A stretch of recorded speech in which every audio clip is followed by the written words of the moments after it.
Vote వినియోగంపై ప్రముఖ badminton క్రీడాకారిణి పీవీ సింధు అవగాహన ర్యాలీని ప్రారంభించారు.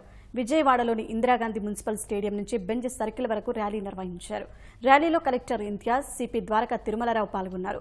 రాజ్యాంగం కల్పించిన ఓటు హక్కును ప్రతి ఒక్కరూ వినియోగించుకోవాలని, ఓటు ప్రాధాన్యాన్ని తెలుసుకోవాలని పీవీ సింధు కోరారు.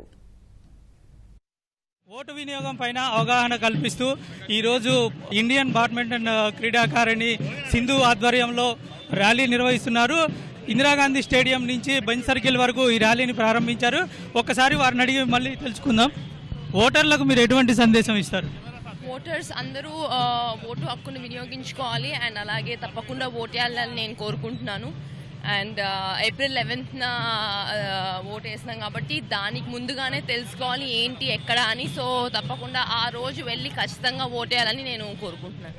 అయితే చాలా మంది యువకులు ఓటు వేయటం పైన అవగాహన ఉండట్లేదు.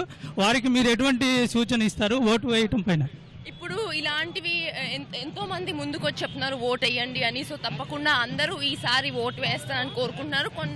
కొంతమంది మిస్ అవుతున్నాయి, ఇటు అటు అవుతున్నాయి. బట్ ఈసారి ముందుగానే వెళ్ళి ఒకరోజు ముందుగానే తెలుసుకుని ఎక్కడ ఏంటి అని వాళ్ళందరూ ఓటేయాలని నేను అనుకుంటున్నాను. ప్రజాస్వామ్యంలో రాజ్యాంగం కల్పించినటువంటి ఓటు హక్కును ప్రతి ఒక్కరూ వినియోగించుకోవాలని, ముఖ్యంగా యువకులు వినియోగించుకొని దేశానికి మంచి నేతలను ఎన్నుకోవాల్సిన అవసరం ఎంతైనా ఉంది అనేటువంటిది ప్రముఖ క్రీడాకారిణి సింధు చెప్తున్నారు. కెమెరామెన్ శేషుతో జయప్రకాష్, ఈటీవీ న్యూస్, విజయవాడ.